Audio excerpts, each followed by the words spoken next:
Joe Biden and Kamala Harris know the dignity of all working Americans. They know the urgency and the demand of our dream. The president has a 38% job approval rating, the lowest score that he's received since taking office. This is going to sound naive. I have faith in the American people.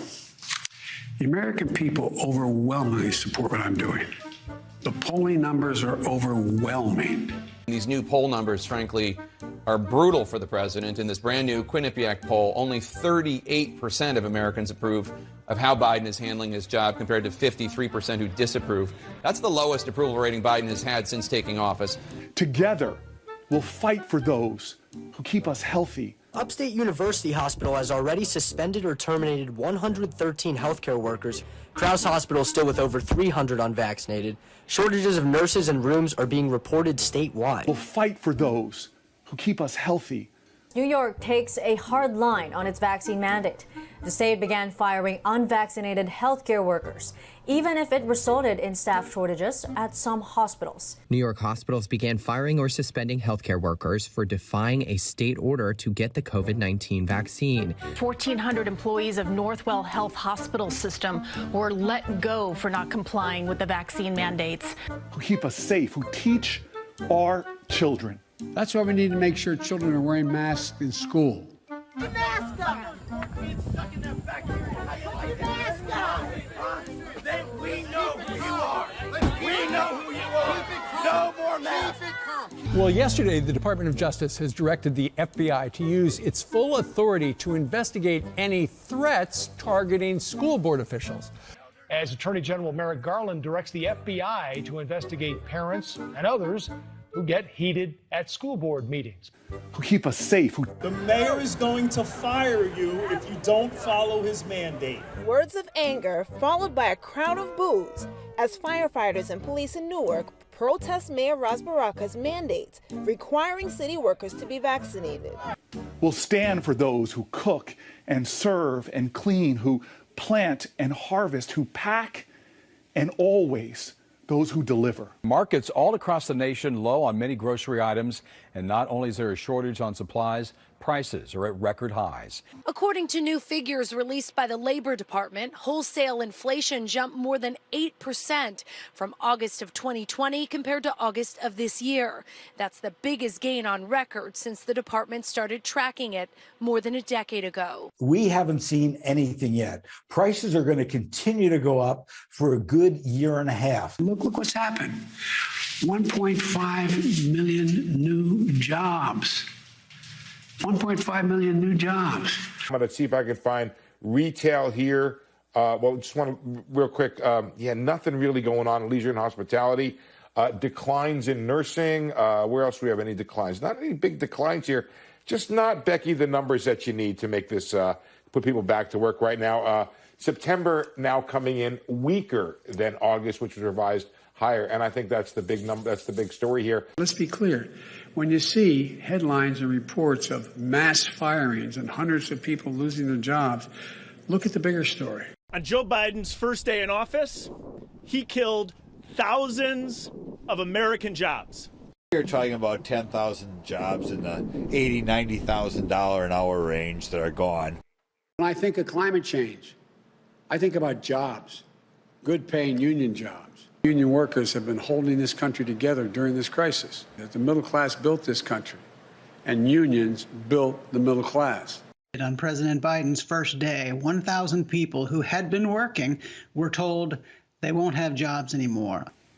Whose hands are thick with calluses, like my granddad's were, who lifted me high, who held mine when I was a boy. If he was alive, Joe and Kamala, he would be so proud of you.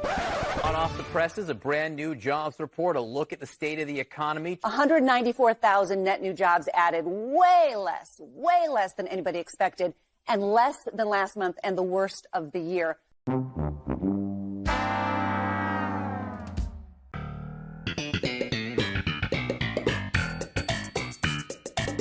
There's a forgotten story about Cory Booker, which I'm sure is going to be a big deal in the next few days. And this is amazing. Cory Booker used to have an imaginary friend that he talked about in speeches all the time. So if you listen to his speeches, you hear the same stories. Not uncommon for any politician. The central character in one of his stories, a drug pusher named T-Bone, who the mayor had said threatened his life at one point and sobbed on his shoulder the next, is a figment of his imagination, even though Booker talked about him in highly emotional terms and in great detail. Did Cory Booker take the inspiration for T-Bone from George Costanza in Seinfeld? Booker told Stanford Magazine that he walked up to this charismatic black guy named T-Bone. George, what is that? It's nothing. It's got no snap, no zip. I need a nickname that makes people light up. T-Bone. T-Bone. T-Bone comes to me after I get elected and says to me, Cory, can we go for a ride? And I say, T-Bone, your car or mine? And I very nervously get into his car. T-Bone, the ladies are gonna love you. And we pull over to the side of the road, and I sit there, and T-Bone tells me, you gotta get me out of here. And I'm like, okay, T-Bone. T-bone steak. For lunch? Well, I am just a T-bone kind of guy. Love that T-bone. And now here's T-Bone, to me, feeling incredibly confident.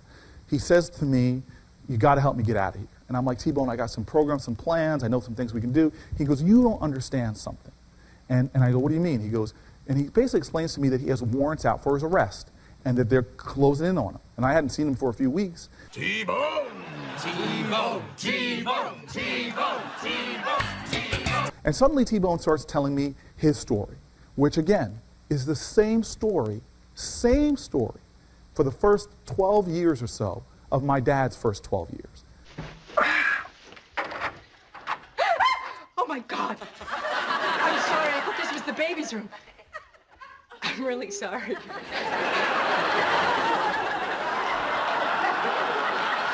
I was in the pool! I was in the pool! Here he's telling me this story about his childhood, going through it in detail, and I'm now I'm not hearing him anymore. No T-Bone. Hey, it's not T-Bone! No, there's no T-Bone. I'm looking at my dad, a guy who's evidenced more genius than me. It's T-bone. The thing is, I'm supposed to be T-bone. You're not a T-bone. You're a perfect George. The community that absorbed T-Bone was a community of gang members. Hey, Van B boys. So, Mr. Costanza, did you get my scholarship back? Now, fellas, easy.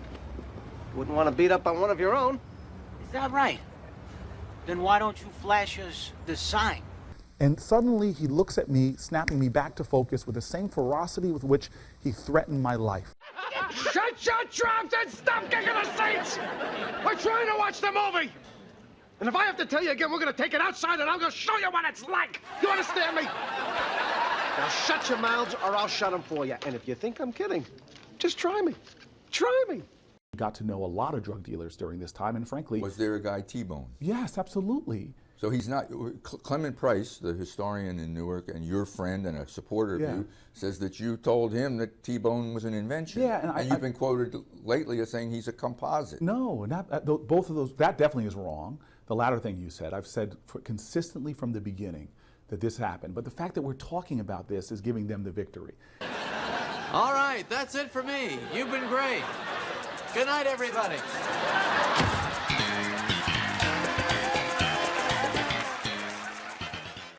I am your voice.